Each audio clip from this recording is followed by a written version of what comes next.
Welcome to the Misquamicut Beach Podcast, a podcast spotlighting the businesses, newsmakers, events, and memories of Rhode Island's historic Misquamicut Beach.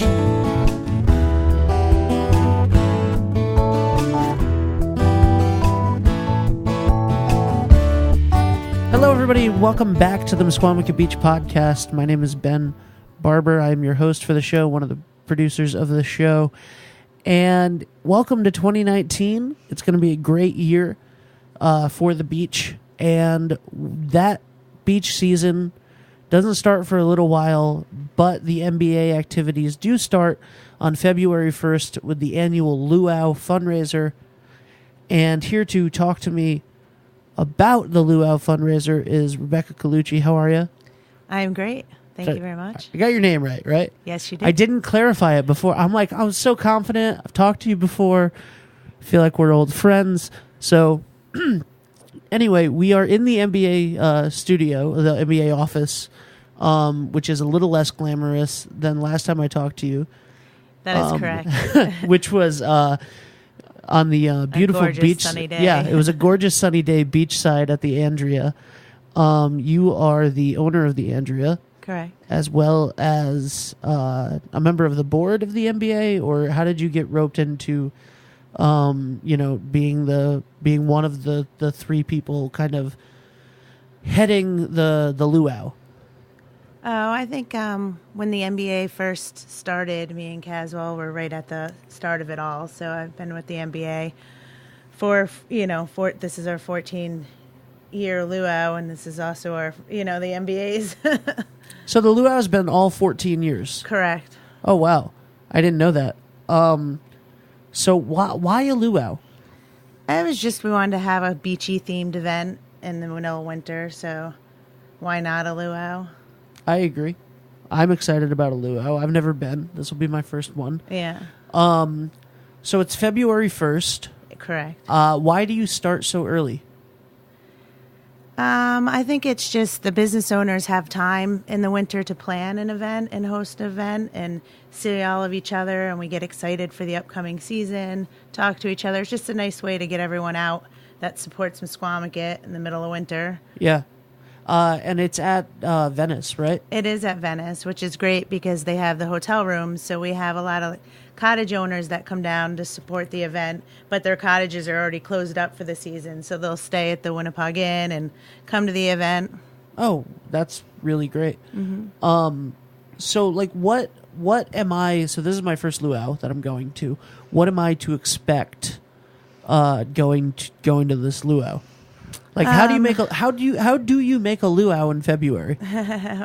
Well, Westerly Packing has always been gracious enough to donate the pork to make the pig roast, so that's good. So it starts there. There's a lot of businesses in town that support the beach too. Over 25 restaurants make food for the event. So we get over 100 prizes, which we either raffle off or put into silent auction packages. So it's a really fun event. It starts at 6 o'clock. The food comes out right at 6:30. The band usually, plays from 8 to 11. So it's an early event. It's over, reasonably early. It doesn't go into the wee hours of the night. What's the band this year? This year, it's usually the Atlantic Ave Band. Is that...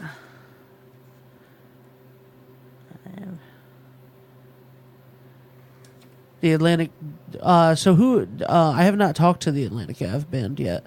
I should get them on the show. Mm-hmm. And Westerly Packing obviously is great. Is there, so like, what, has it changed? Has it evolved over 14 years? Has it gotten more, more blue, like in what ways, I guess I should just say, in what ways has it evolved? We always get new people supporting it with different prize packages and stuff that they give us for the silent auction. So it's just, you never know what to expect. Coming there, you could win some really cool stuff. The support's always been there. So really, we haven't had to change much to evolve. People want some good food, which we are lucky enough to still have the restaurants, involved, still donating it. So it doesn't really cost as much to put on the event. And then a fun night out, which we provide them some music for. Yeah. And what, so obviously it's January now as we record this, and it's, cold, and you live down at the beach, right? Yes. So you're there year round. What is winter like in Misquamicut? Because that's a side of the beach that people don't often see. Yeah, a lot of people come down the beach in the winter to walk the beach, and I walked 2 miles with my dog earlier today, so it's a gorgeous place to, still come to in the wintertime.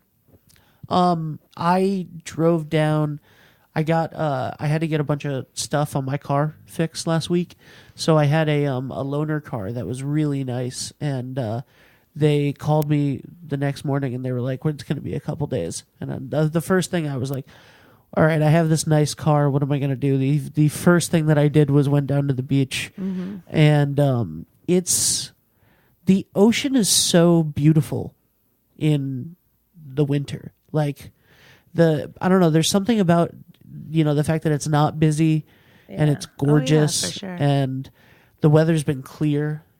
Which is really It's been a very great. mild winter so far. Yeah, knock on. There's no wood around me, but It's coming at some point. Come on, yeah. we live in New England. But yeah, I know a lot of people go down and walk and stuff, and it's just gorgeous down there. So what? Let's see. The last NBA event was Guy Fawkes in October. Correct. Right. So, what do the Misquamicut business owners do between the busy seasons? I don't know. Usually, I know for us, we're going over our, menu list and our items we purchased and where we can make, better products or menu changes, lining up entertainment for the next season. There's just a lot of administration stuff, I guess. When do you start getting are you all? I mean, maybe you always are, but when do you start getting excited that it's coming again? That the season's coming, that the summer's coming. Is the luau? I don't know. I like when the tent for the Andrea. It's like when a tent goes up. It's like, all right, it's up. We're doing this. Yeah, set it up. Now anyway, the luau is just fun to see everyone in midwinter. Even we've had blistery snowstorms and still 200 people show up. It's like. Yeah, it's a very sponsor. It's a fun event. It's fun to see all the people that come out to it. That's great. What kind of a transition? We covered this in our Andrea episode that I encourage people to go check out in the archives. And what kind of a transition was it like for you? Because the Andrea used to be year round because it was the hotel before the storm. So what were your winters like back then when you were one of the few businesses that went year round? What was that like compared to now? It was, I miss it. I miss every weekend having something to do, to stay busy, so to speak. But I've also gotten used to the downtime too. I have a sophomore in high school, so it's been nice to have winters off and, driving him everywhere and dealing with him. So, I don't know. Yeah.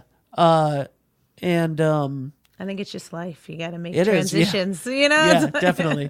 Was it,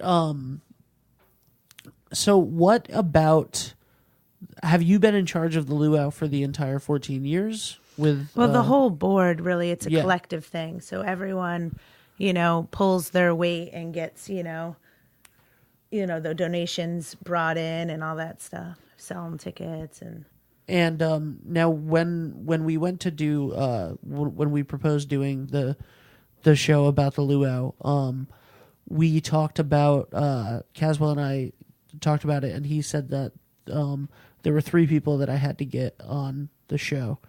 And that was you, Tim, Brennan, and her name is also Rebecca, right? Yeah, Rebecca Green.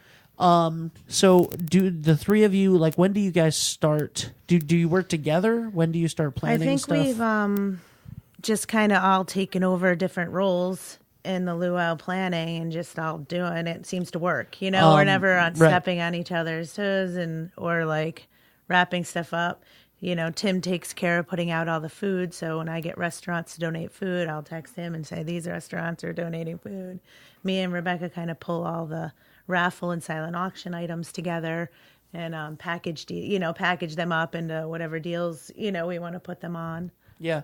Who are some of the people that are involved this year? Like, what are some of the businesses that you might want to talk about that are donating their there's like I know there's a huge list, yeah. Businesses we could rattle off the list.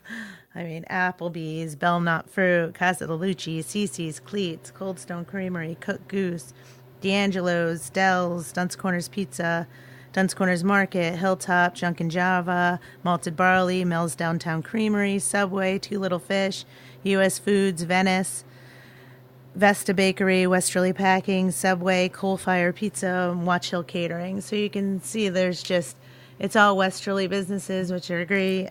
Yeah. And we love their continued support for the Misquamicut Business Association. That's awesome. Is it the same, I'm sure like the list changes a little bit every year, but are there a lot of people that are like, regular? Oh, yeah. We get businesses that drop off and come back to. You never know what a business that we all know. We're, absolutely, yeah. Everybody all family-owned businesses. Yeah. We know how it is. Here's if you can't, with no worries. It's like, exactly, and if you can, we support, that's just the way it is. And I think that's a great testament to the community atmosphere, the family-like community atmosphere of Westerly that is really, really apparent in all of these events that the MBA puts on. Yeah, it's nice to see that people support the Misquamicut Business Association and all the stuff that we do down there and keep keep the streets clean and bring in the Spring Fest and the Fall Fest to extend the seasons down there and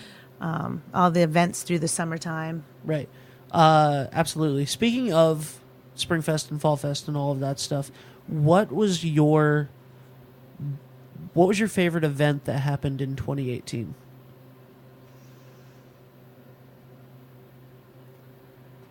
Which they all run together at which festival? Yeah. You just kind of take it all in. Yeah. Yeah. Is the summer season, is the busy season does it go by so fast? Because I imagine you must be ridiculously busy. Yeah, it goes. Yeah, it's just a blink of an eye. Winters go by fast now. I think the older you get, the faster the years move. Everything for some goes reason. by, It's yeah. nuts. But yeah, the summers are crazy busy. It's just, you're dealing with seasonal help all summer, so you're constantly transitioning and training staff. It's not like you can ever be like, all right, everyone knows what they're doing. There's always someone that's a rookie on the floor or something that you're worried about. Yep. And when you're the business owner, everybody comes to you. All questions. Yeah. So everything stops with you. It never stops. It's very busy in the summer. Is there a memorable moment though that happened? At the Andrea or at an event or something like that. Something from 2018. Like 5-10 years from now, when somebody says, "Remember the summer of 2018? Remember that?" Is there something? Oh, I don't know. You gotta give people these questions before they go on their show. Think about it. I have no idea. 2018. What was 2018? I don't know. You guys are kind of They're far. all just another season in my. Exactly. Eyes. Yeah. So the Andrea is. There was a baby born from an employee in 2018. So oh wow, that's cool. That's very cool. That's something memorable. Mm-hmm. So you guys are the Andrea is sort of at one end of the beach, so the whole beach cleanup stuff that kind of dominated the news around the beach this summer, that was sort of far away from your shores a little bit, right? Did you really not see as much of it? That was more the state beach issue, right? Well, you can see it on anyone's property down there. Even if you walk around right now, there's some property owners in Misquamicut that their property's trashed with litter. Why not come pick it up? I don't know. Yeah. It's tough because it is up to the property owner to keep their property clean. So, right. And the state owns a big piece of property that they have a hard time keeping clean. Yeah. Did you I don't know, like, what do you think about the, obviously, the Waste Warriors did a lot, and the NBA worked with the Lieutenant Governor's office to sort of make some big steps forward in keeping the beach clean. What were your thoughts about that whole process? That was kind of like one of the dominant news stories of 2018 as far as Westerly goes. I think, any little bit anyone can do is working in the right direction. I couldn't agree more. So, all right, let's run down the dates and times for the luau once again. The date is Friday, February 1st. It starts at 6:30 p.m. And that's at Venice? At Venice Ballroom, yep. Yep. Second floor. And where can people get tickets? They can go to Misquamicut.org for tickets, or eventbrite-for-ticket.com. Either way will get you to the page. And all of the information also is on the Facebook event. Yeah, advance tickets are $20, or if you wait at the door, they're $25. Awesome. Well, thank you so much for joining me. I can't wait. Having me. You're very welcome, and I can't wait to come down to the Andrea again. And I can't wait to see you at the luau. So thank you guys very much. Check out the luau. Go on the Misquamicut Beach Facebook page for more info, and check out Misquamicut.org. February 1st at the Venice Ballroom. I hope you guys had a great winter, and we will see you soon.